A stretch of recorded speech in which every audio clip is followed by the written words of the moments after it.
तो force on a current carrying wire में हमने ये डिस्कस किया कि अगर आपके पास कोई करंट कैरिंग वायर है, मैग्नेटिक फील्ड में पड़ी हुई है, it will experience a force BIL sin theta.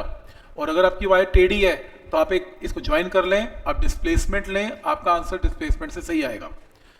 फिर हमने इसके ऊपर लगा के देखा था लास्ट टाइम ये रिजल्ट लगाने के बाद ये क्वेश्चन हमने किए थे। ये आज का पहला क्वेश्चन है। नॉट फॉर एनसीईआरटी लिख लेना इस क्वेश्चन के ऊपर। तो इसके ऊपर एक रिजल्ट याद करेंगे जो कंपटीशन में काफी काम आएगा कि a wire is lying on a horizontal table. एक टेबल के ऊपर ना एक वायर पड़ी हुई है एंड बी कैसे है, वर्टिकली डाउनवर्ड्स, नीचे की तरफ है, टेबल के नीचे की तरफ बी है। Show that when current is pass through the loop में से करंट पास होगा in clockwise direction, it open in a circle, और सर्कल में ओपन होके वायर टाइट हो जाएगी, उसका टेंशन की वैल्यू भी निकालो। तो क्वेश्चन ऐसा है, एक टेबल के ऊपर एक वायर पड़ी हुई है, ये वायर है और ये टेबल पे ऐसे टेढ़ी मेढ़ी पड़ी हुई थी, टेबल के ऊपर है, और बी कैसे है, डाउनवर्ड है, बी नीचे की तरफ है। करंट कैसा है इसमें, क्लॉकवाइज करंट ऐसे घूम रहा है। तो अगर मैं करंट का एक एलिमेंट लूं, ये एलिमेंट है, और फ्लेमिंग का रूल लगाऊं, बी कैसे है, नीचे, करंट कैसे है, इस तरफ, फोर्स कहां लगेगी, बाहर, बी नीचे, करंट इस तरफ है क्लॉकवाइज, वायर में करंट क्लॉक, तो फोर्स कहां लगेगी, बाहर। तुम कहीं भी लगाओगे फोर्स बाहर लगेगी। फोर्स बाहर लगने के चक्कर में वायर एक्सपैंड हो जाएगी और इसकी शेप क्या हो जाएगी, सर्कल, और ये टाइट हो जाएगी। ये टाइट होगी, ये टाइट होगी, इसमें टेंशन आ जाएगी। टेंशन की वैल्यू निकालो, ये क्वेश्चन है। क्वेश्चन समझ में आ गया। तो इस क्वेश्चन को करने के लिए अगर आपको टेंशन निकालनी है तो आप इसमें क्या करें, टेंशन निकालने के लिए सबसे पहली चीज इसमें इमेजिन करें कि टेबल के ऊपर एक वायर कुछ इस तरीके से पड़ी हुई है, ये रही, इस तरीके से पड़ी हुई है। इसमें अगर मान लो टेंशन है तो टेंशन कैसे exist, tension is a vector. तो एक काम करो, इसमें टेंशन निकालने के लिए इसका एक छोटा सा एलिमेंट ले लो, डीएल एलिमेंट ले लिया। ये भी इसमें ये खिंचा हुआ एलिमेंट है, टेंशन इसमें TNT है, इक्वल एंड ऑपोजिट होती है, सबको मालूम है। इस एलिमेंट के दो, ये जो है, इसे सेंटर पे कोई एंगल बनाया, जैसे मान लो टोटल एंगल अल्फा बनाया, तो ये एंगल क्या होगा, α/2, ये भी क्या होगा, α/2। फिर आप एक काम करो, ये मान लो एक्स एक्सिस है, इमेजिनरी एक्स एक्सिस है, और मान लो ये आपका इमेजिनरी वाई एक्सिस है। बाय ज्योमेट्री अगर ये α/2 है तो ऑल्टरनेट एंगल से ये α/2 है, और ये 90 माइनस α/2 है क्योंकि टोटल एंगल 90 है, ये और ये भी 90 है, और अगर ये 90 माइनस α/2 है तो ये एंगल भी α/2 है। तो बाय ज्योमेट्री प्रूव कर सकते हैं एंगल कितना है, α/2 है, और ये टेंशन TNT है। इस टेंशन के दो कंपोनेंट्स आएंगे, एक कंपोनेंट क्या आएगा, T इंटू कॉस ऑफ α/2, और एक कंपोनेंट नीचे आएगा कितना, T इंटू साइन ऑफ α/2। इस टेंशन के भी दो कंपोनेंट्स होंगे, T इंटू कॉस ऑफ α/2, और एक कंपोनेंट नीचे होगा कितना, T इंटू साइन ऑफ α/2। ये कंपोनेंट इससे कैंसल, और टोटल जो फोर्स नीचे की तरफ कितनी है, 2T साइन α/2। ये एलिमेंट एक्चुअल में is very very very very small, बहुत ही ज्यादा छोटा है। तो ये दोनों वेक्टर ऑलमोस्ट कहाँ करेंगे, टुवर्ड्स सेंटर। और ये वायर क्यों बाहर गई थी, क्योंकि बाहर की तरफ एक फोर्स एक्ट कर रही है, कितनी, BI इंटू DL साइन 90, क्योंकि मैग्नेटिक फील्ड तो बोर्ड के अंदर है, तो क्योंकि थोड़ी देर में रुक जाएगी, तो BI साइन 90 किसके इक्वल होगा, 2T साइन α/2। तो आपकी कॉपी में ऑलरेडी ये बना हुआ डायग्राम, सर्कल नहीं बना पर सर्कल का एक एलिमेंट लिया हुआ है DL मैंने। तो ये देखो BI या DL, और टोटल नेट फोर्स नीचे की तरफ कितनी है, 2T साइन α/2। मैथ्स में अगर एंगल छोटे हैं तो साइन ऑफ α/2 को सिर्फ और सिर्फ क्या लिखा जाता है, α/2। 2 से 2 कैंसिल है, क्रॉस मल्टीप्लाई करके T की वैल्यू आ गई। और लास्ट में ये एंगल देख रहे हो, टोटल एंगल कितना है, alpha. Angle is arc by radius, angle alpha is DL/R। तो यहां से R की वैल्यू DL/अल्फा, चेक करो, DL/अल्फा की जगह R। ये फॉर्मूले को फॉर्मूला रजिस्टर में एंटर कर लो, स्टैंडर्ड फॉर्मूला है, इसका रिजल्ट ही एक है, BIR। तो लिख लो, force tension in a current carrying wire, अगर इसमें करंट है, मैग्नेटिक फील्ड बोर्ड के अंदर है, तो इसमें जो टेंशन है T, tension tension in current carrying loop. Current carrying loop के अंदर जो टेंशन है उसका फॉर्मूला लिख लेना, BI/R is radius of the circle. Standard formula है, कहीं भी ऑब्जेक्टिव आए सीधा मार्क कर देना T = BI/R, स्टैंडर्ड है। क्लियर है यहां तक? तो मतलब ये प्रूफ करने से बच जाओगे अगर आप ये फॉर्मूला लिख दोगे T = BI/R। ठीक है,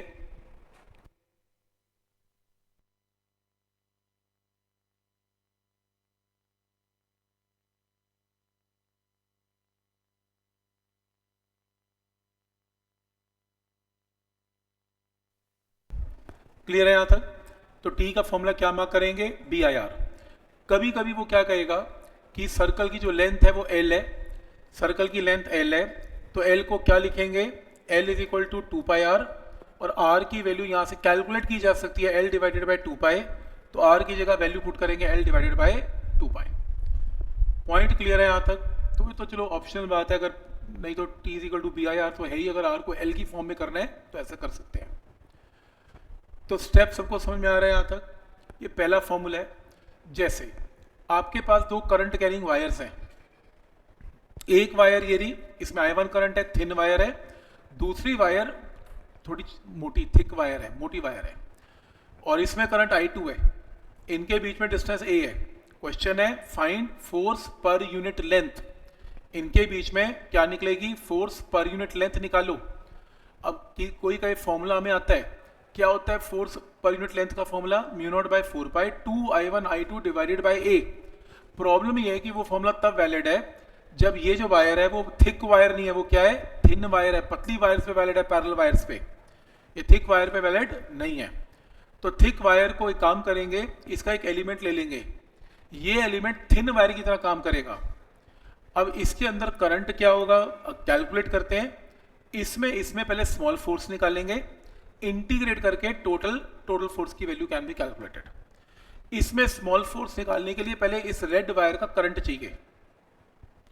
ये रेड वायर आपने कितनी दूरी पे ली? dx, और इसकी थिकनेस कितनी है?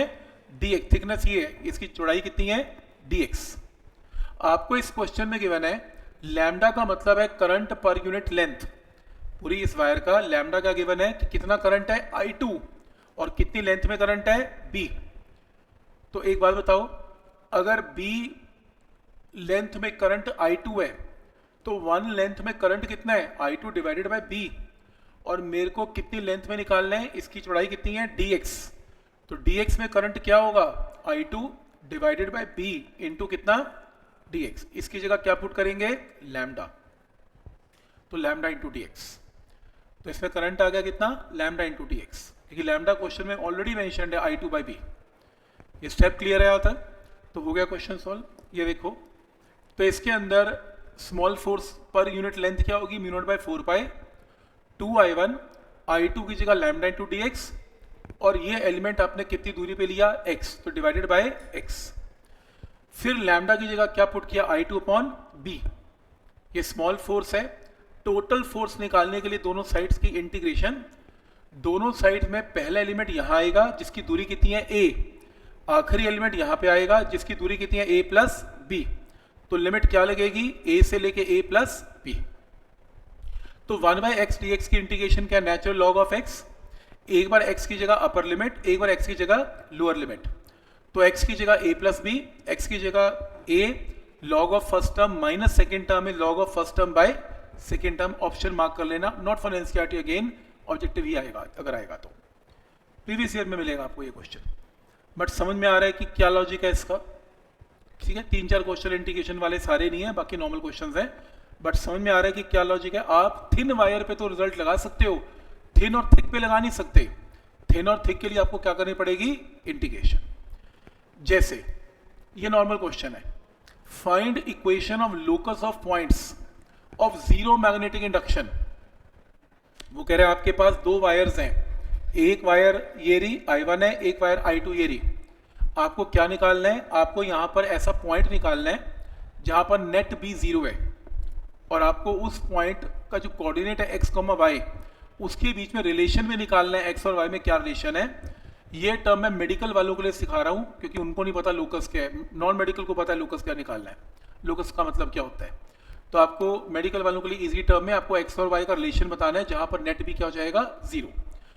तो एक बात बताओ कि मान लो एक कोऑर्डिनेट चूज कर लेते हैं x, y, इस कोऑर्डिनेट के ऊपर ये हाइट क्या है y, ये डिस्टेंस क्या है x। तो ये बताओ कि ये जो करंट है I2 ये इस पॉइंट पर B लगाएगा, डायरेक्शन बोलो B की, thumb inside, formula mu naught by 4 pi 2I2 bye x, mu naught by 4 pi infinite wire है 2I2 बाय x। ये करंट कैरिंग वायर इसके ऊपर B कैसे लगाएगी, आउटसाइड, और formula mu naught by 4 pi 2I1 divided by y। अब एक value inside है एक वैल्यू आउटसाइड है और नेट भी मुझे क्या करना है 0, 0 के लिए दोनों वैल्यूज को क्या कर देना है इक्वेट करेंगे तो एक I1 बचेगा, y बचेगा, I2 और x बचेगा, क्रॉस मल्टीप्लाई, ये आपका ऑब्जेक्टिव का आंसर होगा। तो x और y के बीच में रिलेशन क्या होगा, ये रिलेशन होगा। बट समझ में आ रहा है कि लॉजिक क्या करना है इसमें, b की वैल्यू इनसाइड और आउटसाइड को क्या कर देनी है, इक्वेट कर देनी है, आंसर आएगा यहाँ पे। ठीक है यहाँ तक। जैसे ये क्वेश्चन में लास्ट लेक्चर में कर लिया था, नेट फोर्स निकालनी थी इसके ऊपर, अट्रैक्टिव और अट्रैक्टिव, फिर बड़ी में से छोटी फोर्स को माइनस करना है। ये क्वेश्चन भी ऑलरेडी हमने कर लिया था, ये क्वेश्चन भी ऑलरेडी हमने कर लिया था, और ये क्वेश्चन भी हमने डिस्कस किए थे। यहां से करना है। क्वेश्चन है कि एक सेमी सर्कल है, देख रहे हो ये सेमी सर्कल है जिसमें आई अमाउंट ऑफ करंट है। प्रॉब्लम ये है, या अगर मैं ये बोलूं कि इसमें आई अमाउंट ऑफ करंट है मैग्नेटिक फील्ड में, इसमें नेट फोर्स निकालो, तो मैंने शॉर्टकट कराया था कि अगर वाई टेढ़ी है तो आप डिस्प्लेसमेंट ले लिया करो। इसकी डिस्प्लेसमेंट कितनी है 2r, तो आंसर क्या आएगा BI2R, BI2R। पर जब मैंने क्वेश्चन रीड किया तो देखा आधे रीजन में मैग्नेटिक फील्ड B0 है और आधे रीजन में मैग्नेटिक फील्ड 2B0 है। अब मैं वो शॉर्टकट लगा नहीं पा रहा क्योंकि वो शॉर्टकट तब वैलिड था जब मैग्नेटिक फील्ड हर जगह पर सेम था। तो BI×2R से मेरा आंसर आता था क्योंकि मेरे को क्या लेनी है, डिस्प्लेसमेंट। अब प्रॉब्लम क्या है कि यहाँ पर ये अलग सॉल्व होगा, ये अलग सॉल्व होगा।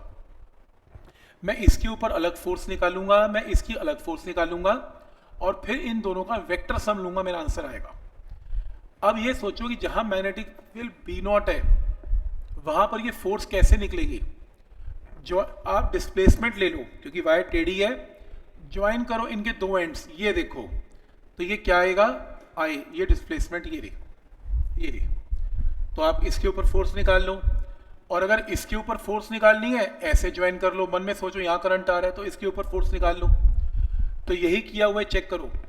तो इसके अंदर इस पोर्शन को ज्वाइन किया, ये R तो ये √2R, इस पोर्शन को ज्वाइन किया, ये R तो ये √2R।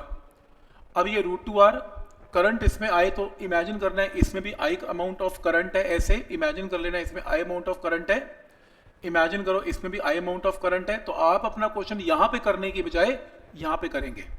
फॉर्मूला बोलें, B मैग्नेटिक फील्ड बोर्ड के अंदर है, इसके ऊपर स्ट्रेट वायर पे फोर्स क्या लगेगी, B0 I √2R, B0 I √2R sin 90, क्योंकि मैग्नेटिक फील्ड बोर्ड के अंदर है।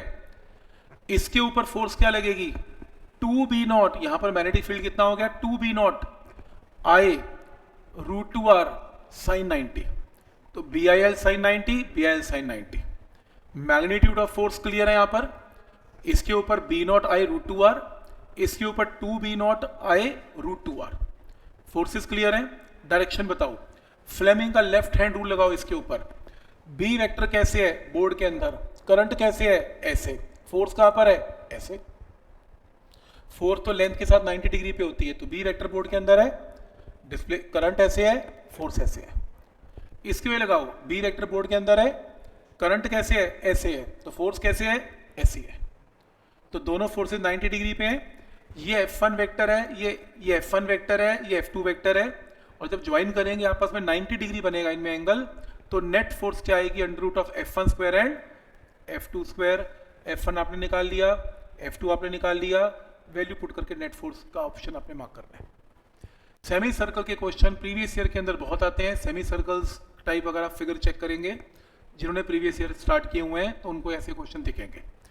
क्या ये बात समझ में आ रही है कि कैसे करना है इस टाइप की प्रॉब्लम। आज हम एक एक टाइप की प्रॉब्लम सॉल्व करते जाएंगे ताकि आपके प्रीवियस ईयर क्वेश्चंस बहुत आसानी से सॉल्व हो जाए। कोई डाउट है इसमें? क्लियर है यहां तक? नेक्स्ट है, इस क्वेश्चन को देखें।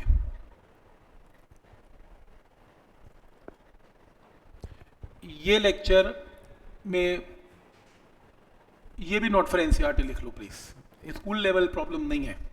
और आप मैं आपको गलत गाइड करता हूँ, नहीं बहुत नहीं, ऐसा बिल्कुल भी नहीं है, ये नहीं है, ठीक।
क्वेश्चन है, a horizontal conductor of mass m and length l lies in a vertical field b। तो ठीक है जी, मैग्नेटिक फील्ड, कंडक्टर वायर पड़ी हुई है, मैग्नेटिक फील्ड b है, और amount of charge q passes through the rod for a very short time. एकदम किसी ने q चार्ज पास कर दिया, q चार्ज पास करने से एकदम उसमें क्या जनरेट हुआ? करंट जनरेट हुआ।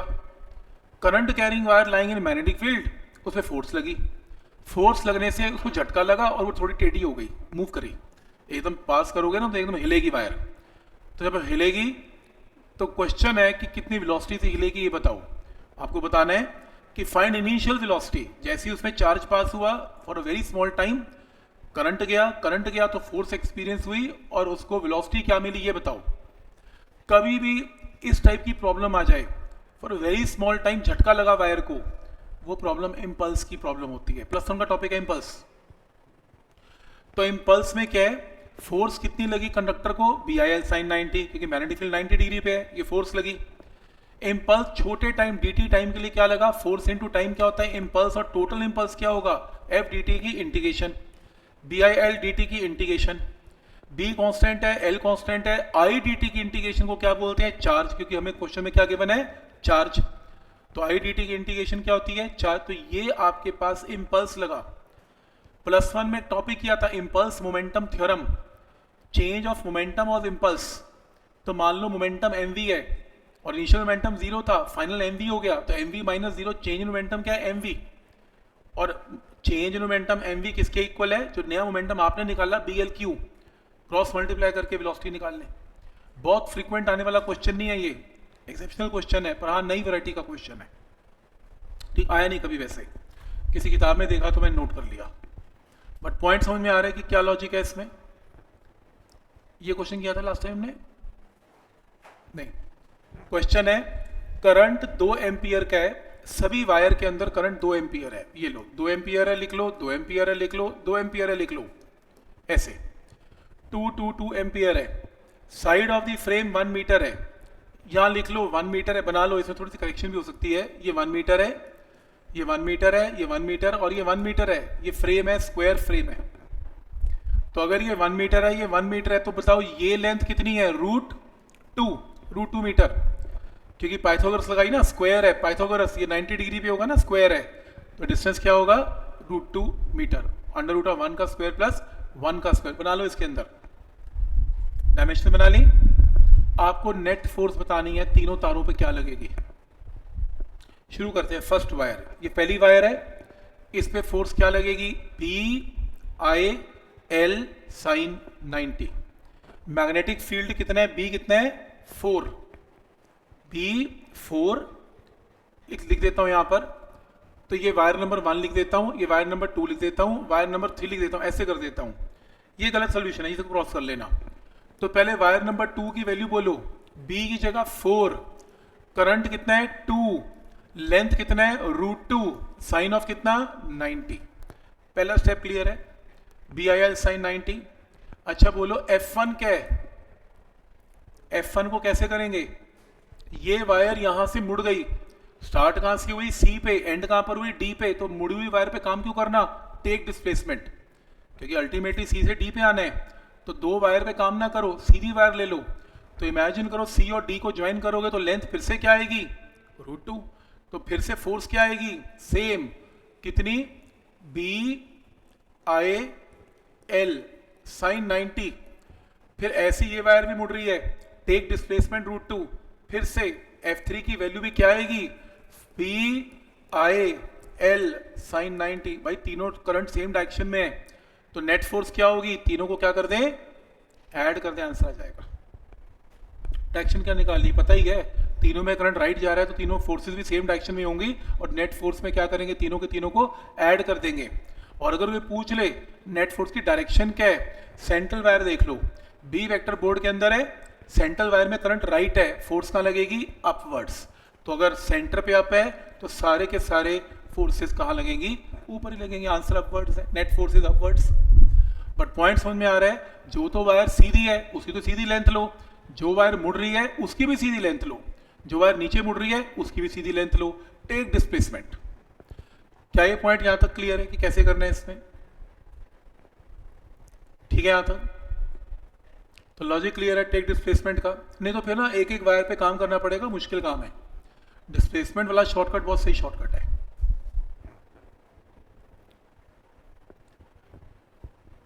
नेक्स्ट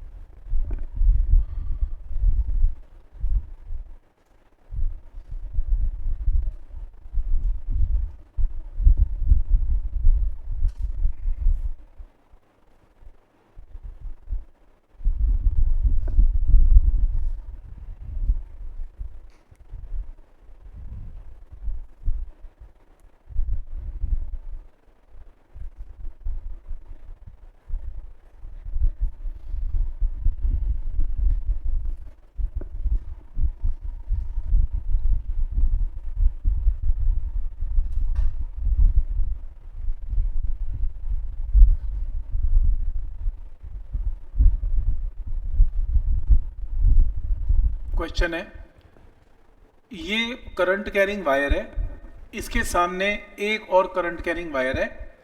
क्वेश्चन है कि ये वायर इसके ऊपर बी लगाएगी, इनफाइनाइट वायर तो बी लगाएगी, ये करंट कैरिंग वायर बी में पड़ा होगा तो it will experience a force.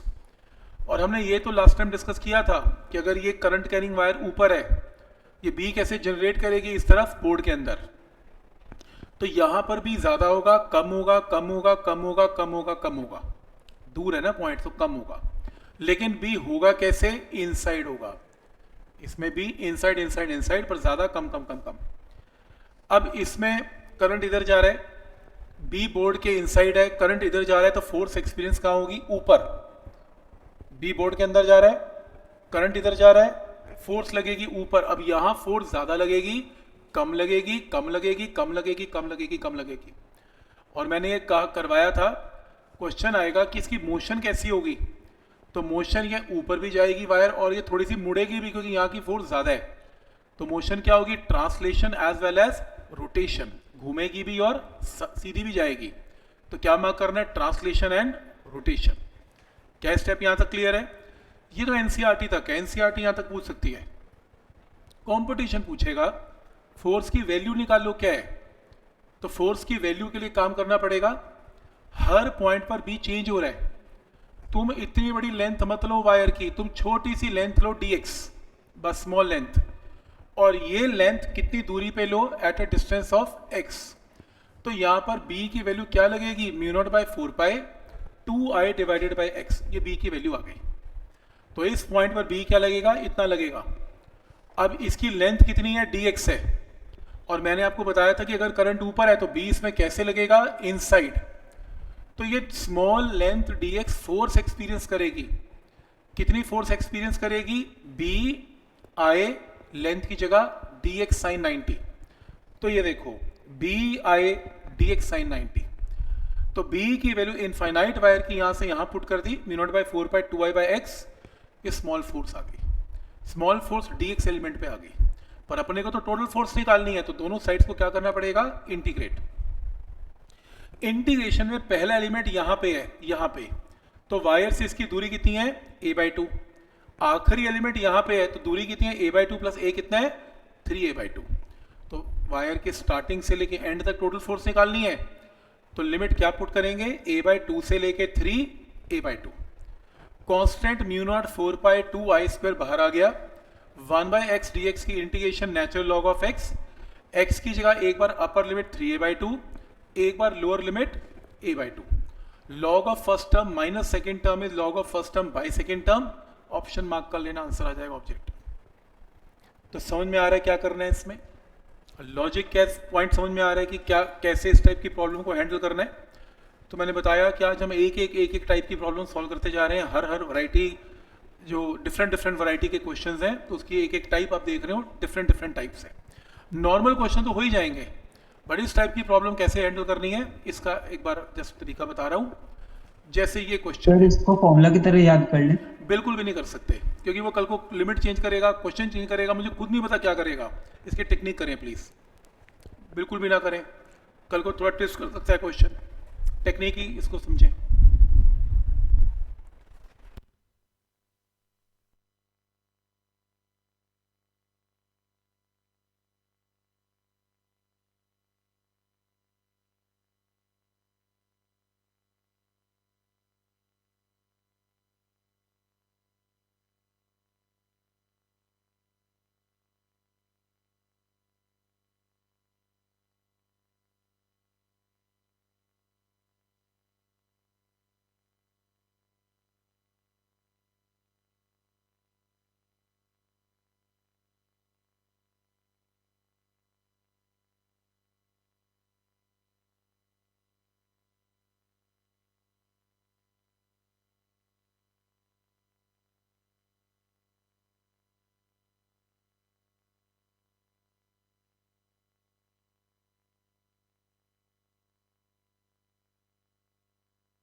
Question है, एक ना कंडक्टिंग वायर है, देख रहे हो ये ना पैराबोला की शेप में है, y square is equal to 2x का पैराबोला है, ये रहा। कोऑर्डिनेट्स इसमें गिवन है 2,2 और 2,-2। मेडिकल वालों को, नॉन मेडिकल वालों को एक कोऑर्डिनेट गिवन है, दूसरा वो निकाल लेंगे वहां से, पर चलो कोऑर्डिनेट्स मेरी तरफ से गिवन है। करंट वो ऐसे मूव करवा रहे हैं, वो कह रहे हैं कि इसमें करंट 2 एम्पियर है, जो ऊपर से ए से लेके कहाँ पे आ रहा है, करंट जो है ए से लेके बी पे आ रहा है, 2 एम्पियर करंट है। क्या निकालना है, मैग्नेटिक फील्ड -4 के कैप, मतलब मैग्नेटिक फील्ड कहाँ पर है, -k कैप का मतलब बोर्ड के अंदर है, मैग्नेटिक फील्ड बोर्ड के अंदर है। फोर्स बताओ वायर पे क्या लगेगी। इस क्वेश्चन को करने के दो तरीके हैं। अगर ऑब्जेक्टिव प्रॉब्लम मान लो वेक्टर फॉर्म में गिवन है, जैसे 32 आई कैप, 32 जे कैप, के कैप, एक ऑप्शन मार्क करना है, तो वह एक्सपेक्ट कर रहा है कि आप अपना क्वेश्चन वेक्टर में करें। तो पहला तरीका, आप फोर्स को वेक्टर में लिख लें, F vector is I into L cross B. I की वैल्यू 2 एम्पियर गिवन है, एल वेक्टर क्योंकि करंट कहां से कहां आ रहा है, ए से बी पे आ रहा है, और आप क्योंकि टेढ़ी वायर है, यू कैन टेक डिस्प्लेसमेंट। अब डिस्प्लेसमेंट कहां से कहां लेंगे, ए से बी, क्योंकि करंट ए से बी आ रहा है तो डिस्प्लेसमेंट भी ए से बी। ए से बी कहां जा रहा है, नेगेटिव जे कैप, नीचे की तरफ जा रहा है, और ये डिस्टेंस मैथ्स में 2 मीटर है, ये 2 मीटर तक टोटल लेंथ कितनी है, 4 मीटर है। 4 मीटर के पीछे क्या लगेगा, माइनस जे कैप, 4 माइनस जे कैप। और बी वेक्टर ऑलरेडी तुम्हें गिवन है, जे क्रॉस के आई कैप है, आंसर मार्क कर लेना। बट कई लोग ऐसा करना पसंद नहीं करते, मैं भी नहीं करता, मैं इसको ऐसा करना पसंद करूंगा, टेक डिस्प्लेसमेंट ले ली, करंट में इमेजिन करूंगा नीचे आ रहा है, क्योंकि एक्चुअल में करंट ए से सी आ रहा है, तो मैं भी ए से सी मानूंगा।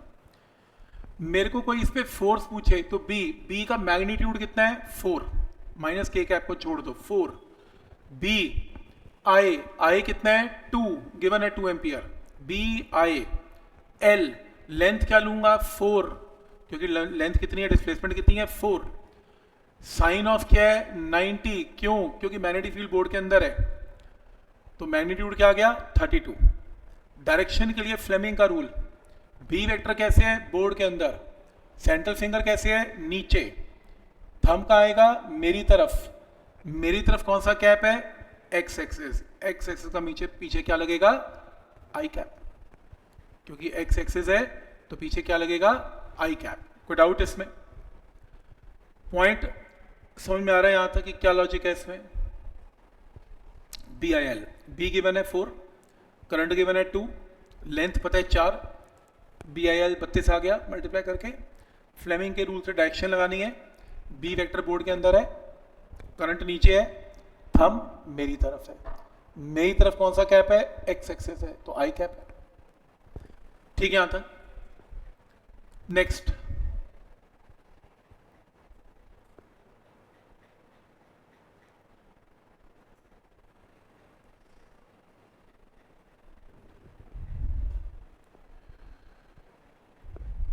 सिंपल वर्ड्स में इसके अंदर ये देखो करंट कैरिंग वायर है, फिर semi circle current carrying wire है, फिर स्ट्रेट करंट कैरिंग वायर है, नेट फोर्स क्या होगी ये क्वेश्चन है। पहले इसकी बात करते हैं, इसके ऊपर ये फोर्स क्या लगेगी बोलो, बी आई एल साइन 90, लेकिन वो फोर्स लेंथ तो पता नहीं मुझे इसकी क्या है। फोर्स कहाँ लगेगी, फ्लेमिंग का रूल, बी वेक्टर बोर्ड के अंदर है, क्रॉस बोर्ड के अंदर है, करंट ऊपर है तो फोर्स कहाँ लगेगी लेफ्ट, बी वेक्टर बोर्ड के अंदर है, करंट ऊपर है, फोर्स कहाँ लगेगी लेफ्ट। इधर भी देख लो, बी वेक्टर बोर्ड के अंदर है, करंट कहाँ पर है नीचे, तो फोर्स कहाँ लगेगी मेरी तरफ। अब जितनी फोर्स इस स्ट्रेट पे लगेगी उतनी फोर्स इस स्ट्रेट वायर पे लगेगी, दोनों के दोनों आपस में कैंसल, तो ये वेक्टर इसके साथ कैंसल, नेट फोर्स 0। अब बात करते हैं सेमी सर्कल। सेमी सर्कल के अंदर जो करंट है वो कुछ ऐसे घूम रहा है, पर सेमी सर्कल फोर्स निकालने के लिए ड्रॉ डिस्प्लेसमेंट, सेमी सर्कल है ना, ज्वाइन कर दो शॉर्टेस्ट डिस्टेंस डिस्प्लेसमेंट, जो कि कितनी है 2r, ये लेंथ कितनी है 2r। क्योंकि सेमी सर्कल में करंट ऐसे घूम रहा है तो मैं भी ऐसे ही लूंगा, क्योंकि यहां से यहां आ रहा है तो यहां से यहां आ रहा है। फोर्स का formula B I 2r sine 90, B I 2r sine 90, direction B vector board के अंदर है, करंट मेरी तरफ है, फोर्स कहां लगेगी अपवर्ड, तो लिख देना B I 2r sine 90 upwards. तो पॉइंट समझ में आ रहा है कि दो स्ट्रेट वायर का भी कैंसिल हो जाए, फोर्स कैंसिल हो जाएगी, और जो सेमी सर्कल वायर है उसके अंदर बी आई 2r का फॉर्मूला लगेगा इसमें, क्योंकि सेमी सर्कल में आपको क्या लेनी है शॉर्टेस्ट डिस्टेंस। हाँ ये तो बेसिक है, ठीक है। ये नहीं है, ये नहीं है एनसीईआरटी, ये वाला नहीं है, अब नहीं है। एनसीईआरटी की शीट ना लास्ट टाइम वाली थी, जो लास्ट टाइम 2 शीट्स की थी ना वो एनसीईआरटी एक्चुअल में, हाँ वही है।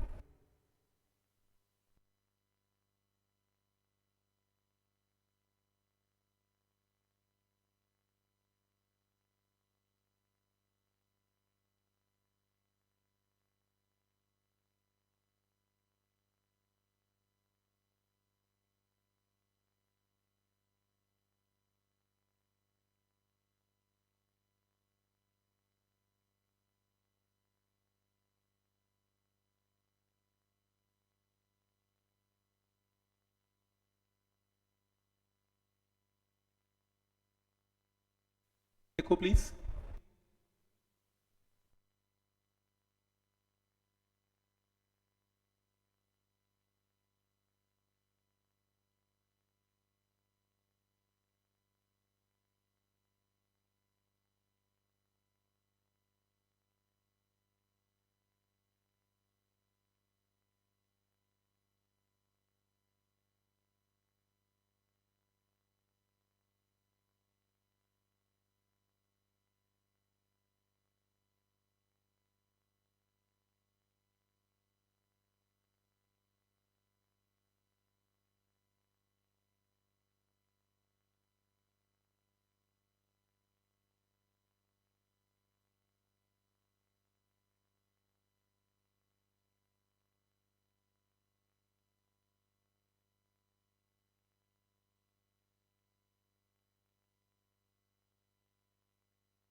ये रॉड है, एक रॉड है और ये रॉड इसके ऊपर स्लाइड कर सकती है और मैग्नेटिक फील्ड बोर्ड के बाहर है। कई लोग इस डायग्राम को, ये डायग्राम ना पीवाईक्यू में आते हैं प्रीवियस ईयर में, दो टाइप के क्वेश्चन है, कैसे आते हैं दोनों करवा रहा हूँ। तो कई लोग सोचते हैं ये रॉड नीचे नहीं गिर रही, भाई ये डायग्राम ऐसा है ही नहीं, रॉड ऐसे नहीं मूव कर रही, रॉड ऐसे मूव कर रही है, हॉरिजॉन्टल है, ये टेबल का टॉप है, टेबल के टॉप पे दो रेल्स हैं और रॉड उसके ऊपर क्या कर रही है, स्लाइड कर सकती है, ऐसा डायग्राम है।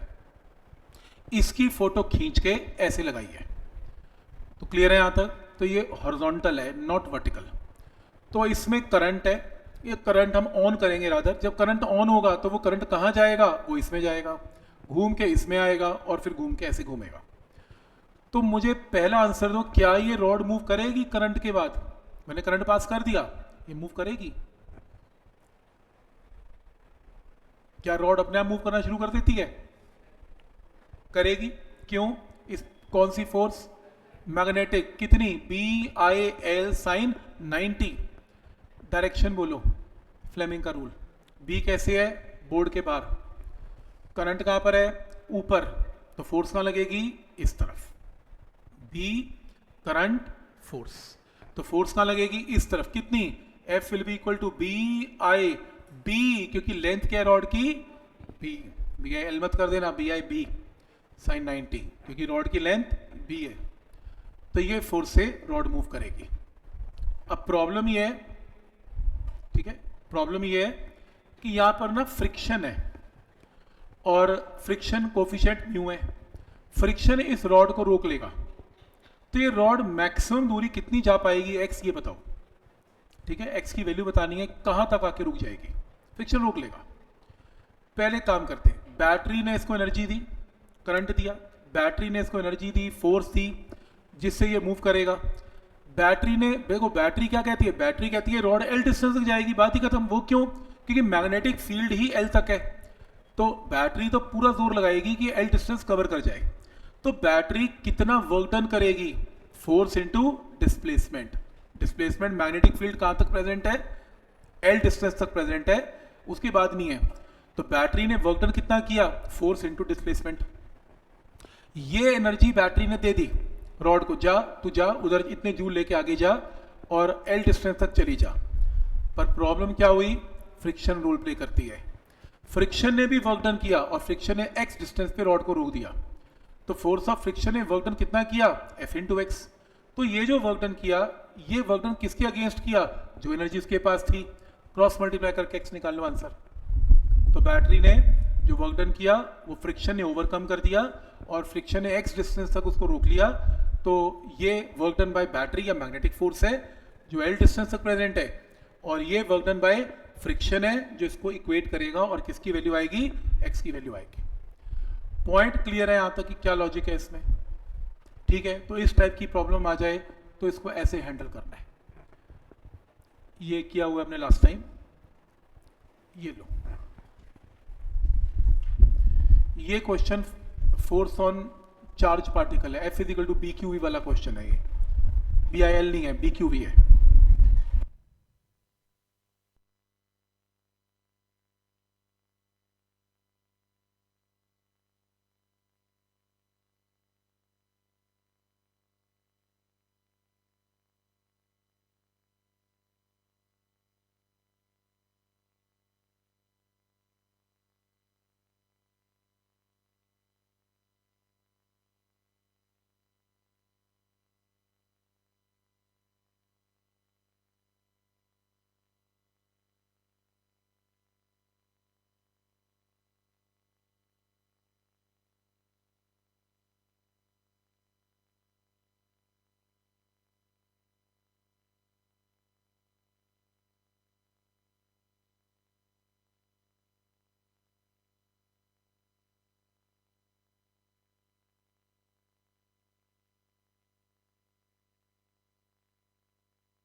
में ख़त्म करेंगे, बहुत बड़ा नहीं है, सॉल्यूशन में ज़्यादा बड़ा लिख दिया है, नहीं इतना बड़ा।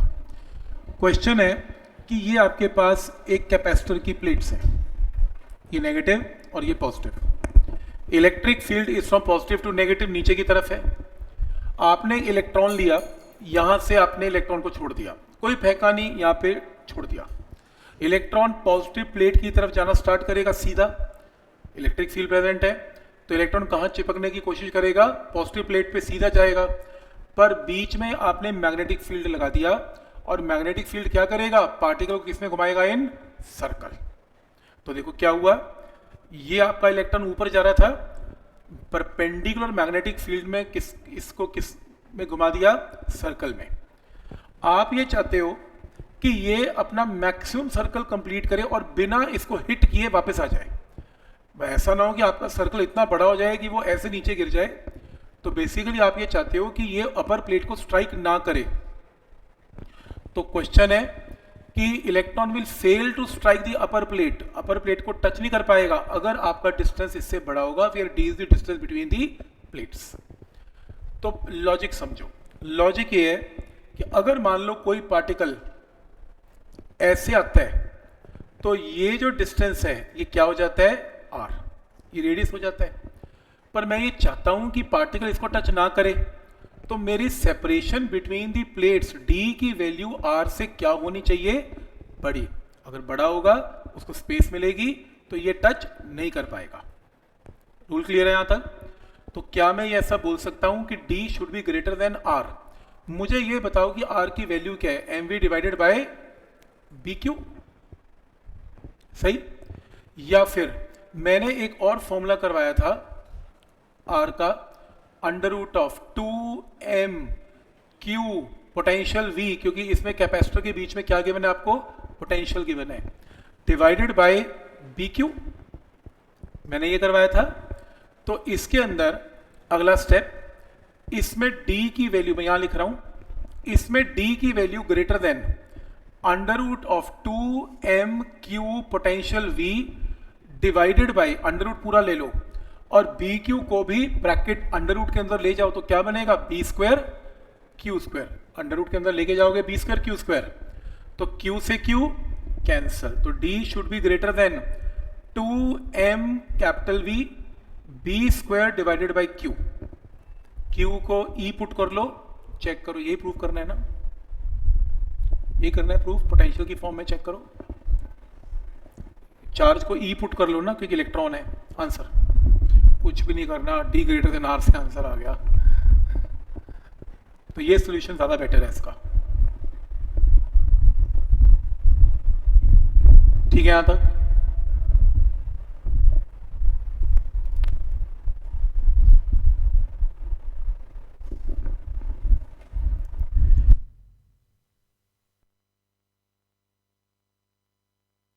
बहुत सिंपल सा फॉर्मूला सक्सेस का बता देता हूं, जितनी मर्जी क्लासें लगाते रहो, तुम डेली क्लास कर दो तब भी कुछ ना होगा। दो काम करने हैं पूरा साल में। एक, जिससे बोर्ड का टारगेट बनाया हुआ है, वो प्रीवियस ईयर क्वेश्चन की बुक जो मैंने रिकमेंडेड है उसको थॉरो कर ले, उसके 90 टपेंगे। जैसे इलेक्ट्रिसिटी है वो गूगल ड्राइव पे डाल रखी है मैंने सारी, ठीक है, क्योंकि आपका टारगेट हुआ है तो आपको प्रीवियस ईयर करनी चाहिए। जिसका मेंस या नीट का टारगेट है, अगर उसने पुराने पेपर नहीं किए उसकी सिलेक्शन हो ही नहीं सकती, बात ही खत्म है। तो अगर आप ये सोच रहे हो कि मैं लेक्चर सुनूंगा, मैं पेपर में बैठूंगा, शायद कुछ आता होगा, कुछ ना आता होगा, ऐसी बस 2-4 क्वेश्चन टिक मार्क करके आ जाओगे, 60-70% लेके पूरी हवा निकल जाएगी और आराम से बैठ जाओगे टिक के, कुछ ना होगा। तो अगर तुमने जो है कुछ बेटर करना है, वो बुक हर हालत में करनी ही पड़ेगी प्रीवियस ईयर की, नहीं तो हो ही नहीं पाएगा, पक्का।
ये रिपीट फिर से शीट लिखी गई एक्चुअल में ना, ये लो। ऐसे क्वेश्चन प्रीवियस ईयर में बहुत भरे पड़े हैं, ये लो ट्राइंगल वाले, जो कर रहे होंगे स्टूडेंट्स उनको मालूम है, ये ऐसे क्वेश्चन बहुत हैं।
तो मैंने इसको सॉल्व किया हुआ है, पर मेरे को लगता है इसको पेन को हाथ लगाने की जरूरत नहीं है।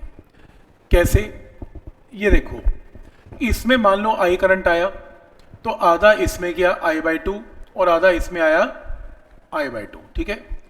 इधर से आया I/2, इधर से आया I/2, मिलके टोटल बाहर आ गया I। क्योंकि इस वायर के एक्स और यहां पे O पॉइंट पर आपको भी निकालना है, O पॉइंट इसके एक्सिस पे लाई करता है, तो इसका कंट्रीब्यूशन क्या होगा, 0। O पॉइंट इसके एक्सिस पे लाई करता है, इसका कंट्रीब्यूशन B का 0। इस करंट कैरिंग वायर का B यहां पे कैसे होगा, थंब इस तरफ है तो B कैसे होगा, आउटसाइड। इसमें कैसे होगा, इनसाइड। आउटसाइड इनसाइड आपस में B क्या कर जाएंगे, कैंसल, छोड़ दो इसे भी। इधर आ जाओ, तो इधर करंट ऐसे है तो B कैसे है, आउटसाइड। इधर करंट ऐसे है तो B कैसे है, इनसाइड, तो इसके इफेक्ट भी आपस में कैंसिल, तो नेट B क्या आ गया, 0। चलो डन, सॉल्व करने की जरूरत क्या है, जरूरत ही नहीं है, ठीक हो गया। तो ये करने की जरूरत नहीं है, आंसर सीधा 0। ये लो, इस क्वेश्चन को देखो,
particle each of mass m are placed in a uniform magnetic field B. Charges are of opposite sign. At t is equal to 0, particles are projected towards each other with a velocity of v. Find maximum velocity vm so that particle do not collide. ये देखो, दो particle है q और minus q, ये यहां से चल पड़े in a magnetic field, they will both move in a circle, एक क्लॉकवाइज और दूसरा एंटी क्लॉकवाइज. पहला रिजल्ट. अगर इनकी स्पीड तेज हो गई तो मुझे डर है कि आपस में कहीं टक्कर ना खा जाए. तो किसी ने सजेशन दिया सर स्लो रखो, बहुत स्लो रखो, हल्की सी रखो, ऐसे सर्कल काट दे. पर क्वेश्चन है वेलोसिटी मिनिमम थोड़ी ना है, वेलोसिटी मैक्सिमम है. किसी ने कहा और तेज करो, सर्कल और बड़ा बनेगा, और तेज करो, सर्कल और बड़ा बनेगा, और स्पीड बढ़ाओ. मैं चाहता हूं कि ऐसे सर्कल बन जाए कि अगर तुमने वेलोसिटी इससे ज्यादा, मैक्सिमम वेलोसिटी ज्यादा की तो इनकी क्या हो जाएगी, कोलिजन हो जाएगी. तो फाइंड मैक्सिमम वेलोसिटी की ये आए और ऐसे चले जाएं. तो ये डायग्राम फर्स्ट केस में क्या बनेगा, फर्स्ट केस में डायग्राम ऐसा बनेगा, क्योंकि आपको क्या वेलोसिटी निकालनी है, मैक्सिमम वेलोसिटी निकालनी है. क्योंकि अगर वेलोसिटी मैक्सिमम से ज्यादा है तो इनकी क्या हो जाएगी, कोलिजन. तो डायग्राम ये बना. इसमें है कुछ नहीं, इनके दोनों सेंटर्स में डिस्टेंस क्या है, d. ये भी सर्कल में घूमेगा और ये भी सर्कल में घूमेगा. पार्टिकल क्योंकि यहां से चला था तो ये इसका सेंटर है, पार्टिकल यहां से चला था, ये सर्कल का सेंटर है. तो इन सेंटर्स के बीच में डिस्टेंस क्या है, d. सेंटर के बीच में डिस्टेंस क्या है, d. अब ये बताओ कि इसका रेडियस अगर r है तो इसका रेडियस भी r है, क्योंकि 4 तो बराबर ही है. तो अगर मैं चाहता हूं ये पार्टिकल ऐसे टच करते हुए जाए तो लिख सकता हूं d किसके इक्वल है, 2r. तो टोटल जो डिस्टेंस d है वो क्या होना चाहिए, 2r. तो d 2r, r की वैल्यू क्या है, mv/bq. क्योंकि आपने ये केस लिया कि पार्टिकल ऐसे जा रहे हैं तो आपकी वेलोसिटी क्या कहलाएगी, मैक्सिमम. क्रॉस मल्टीप्लाई करो, v मैक्स निकाल लो, आंसर नंबर 1. ये मैक्सिमम वेलोसिटी है जिससे पार्टिकल आएंगे और पार्टिकल बिना कोलाइड किए चले जाएंगे. पर अगर आपने वेलोसिटी से ज्यादा की तो पार्टिकल की क्या हो जाएगी, कोलिजन हो जाएगी. पहला स्टेप क्लियर है. दूसरा, what is minimum and maximum separation between the particles. अगर मैंने पार्टिकल की वेलोसिटी कितनी रखी, vm/2, मैक्सिमम वेलोसिटी पे पार्टिकल कैसे आ रहे थे, ऐसे, ये था. अगर मैं वेलोसिटी आधी रखूं तो पार्टिकल दूर से चले जाएंगे. तो मैंने वेलोसिटी कम रखी तो पार्टिकल ऐसे चले गए दूर से. सेंटर के बीच में अभी भी डिस्टेंस क्या है, d. इनके बीच में घूमते हुए मिनिमम डिस्टेंस क्या होगा, ये होगा, ये होगा. और ये डिस्टेंस क्या होगा, टोटल डिस्टेंस d में से 2r को क्या करना पड़ेगा, माइनस. और मैक्सिमम डिस्टेंस कब होगा, जब एक पार्टिकल इधर होगा तो दूसरा पार्टिकल इधर होगा. तो मैक्सिमम दूरी है इनके बीच में. और ये डिस्टेंस क्या होगा, d में r और r क्या करना पड़ेगा, ऐड, तो d प्लस 2r. तो मिनिमम डिस्टेंस क्या होगा, d माइनस 2r, और मैक्सिमम क्या होगा, d plus 2r. Step clear है यहां तक, ये मुझे निकालना है. अब मुझे पता है कि r क्या होता है, mv/bq. लेकिन इस केस में जो वेलोसिटी है वो क्या पुट करनी पड़ेगी, हाफ दी मैक्सिमम वेलोसिटी. क्वेश्चन में मेंशन्ड है, तो मैंने आधी वेलोसिटी पुट कर दी.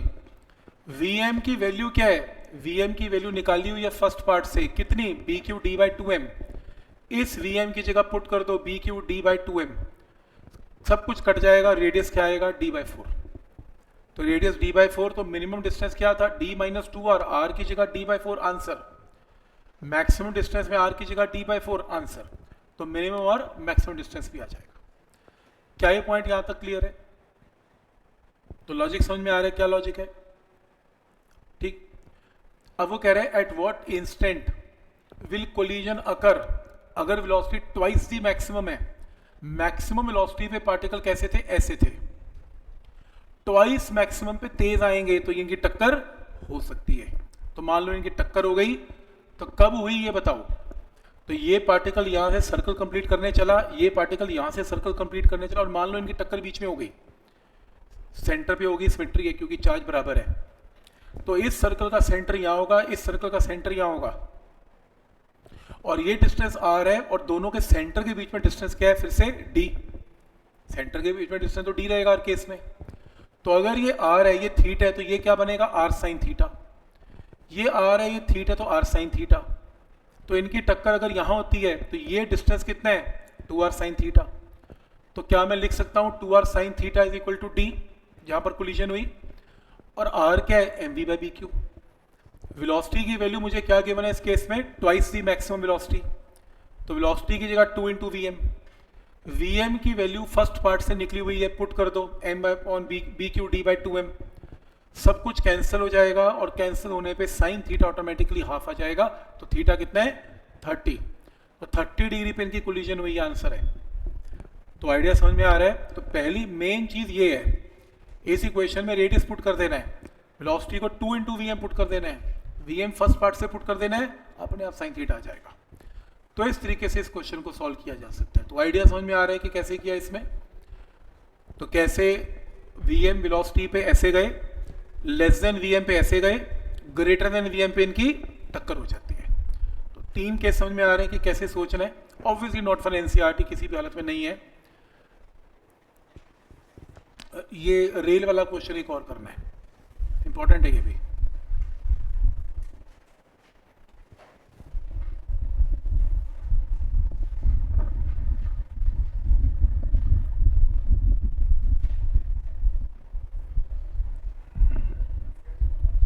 आज का लेक्चर एनसीईआरटी का है ही नहीं, क्लोज है, मतलब ये आपने देखना ही नहीं है, स्कूल के लिए बिल्कुल नहीं देखना। कंपटीशन ये शीट पे लिख लो, नॉट फॉर एनसीईआरटी, कोई भी क्वेश्चन नहीं देखना। लास्ट लेक्चर सिर्फ एनसीईआरटी का था, उसमें बिल्कुल भी कंपटीशन नहीं है।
Wire PQ of mass 10 gram lies at rest on the two horizontal metal rails separated by 4.9 centimeter. B आपको given है, resistance of circuit is decreased and it is found that when resistance goes below 20 ohm PQ starts sliding on the rails, find mu. मुझे logic बताओ। मैंने current on किया, मैंने battery on की, इसमें current गया, करंट जाने से इस रॉड पे फोर्स लगी F is equal to B I L, पर रॉड मूव ना की क्योंकि फोर्स ऑफ फ्रिक्शन सफिशिएंट थी, रॉड हिल नहीं पाई। मैंने रेजिस्टेंस को गिरा दिया, रेजिस्टेंस गिराने से क्या हुआ, कम करने से क्या हुआ, करंट बढ़ गया, F is equal to B I L बढ़ गया। एक ऐसी वैल्यू आई जब F is equal to B I L sufficient है ताकि वो फोर्स ऑफ फ्रिक्शन को क्या कर सके, ओवरकम कर सके, और रॉड स्टार्ट्स मूविंग, रॉड हिल गई। तो क्वेश्चन है म्यू निकालो। अब देखो आपने फोर्स क्या लगाई, F is equal to B I sine 90, और आपको रॉड को एक्सेलरेट थोड़ी ना करवाना है, बस हिलाना ही है। +1 में याद करो, rod just able to move, just able to move का मतलब क्या है, वेलोसिटी कांस्टेंट है। तो फोर्स ऑफ फ्रिक्शन को क्या किया, ओवरकम कर दिया। तो तो फोर्स ऑफ फ्रिक्शन क्या होती है, mu time normal reaction is equal to BIL, solve करके म्यू निकाल लो आंसर। तो लॉजिक समझ में आ रहा है यहाँ तक कि अगर बॉडी को जस्ट स्टार्ट करना है तो आपकी magnetic force must be equal to force of friction, body अपनी जगह से हिलेगी। तो रॉड के दो टाइप के क्वेश्चन है, एक एनर्जी से चलते हैं और एक फोर्स से चलते हैं, दोनों इसमें इंक्लूड किए हुए हैं। ठीक है, यहां तक आया हुआ क्वेश्चन है क्या, सिंपल क्वेश्चन है। कह रहे हैं वायर ये वेव की फॉर्म में है, वायर इस वेव की फॉर्म में है, करंट कैरिंग वायर है, इसमें फोर्स निकालो। अगर वायर टेढ़ी है तो डिस्प्लेसमेंट ले लो, और डिस्प्लेसमेंट क्या होगी, जितनी वेव की वेवलेंथ है, वेवलेंथ कितनी है लैम्डा, तो फॉर्मूला क्या लगेगा, BI लेंथ की जगह लैम्डा, BIL में L की जगह लैम्डा, आंसर sin 90, ये इसका आंसर है। ये नहीं होंगे, ये सब टॉर्क की प्रॉब्लम्स हैं, ये नहीं करनी, ये रिपीट हो रहे हैं, बाकी क्वेश्चन रिपीट हैं, ये गलती से शीट द्वारा से पेस्ट होगी इसमें, ये सारे क्वेश्चन रेपिटेशन में आज हमने ऑलरेडी से कर लिया, ये सारे कर लिए, 2 बार पेस्ट हो गई है।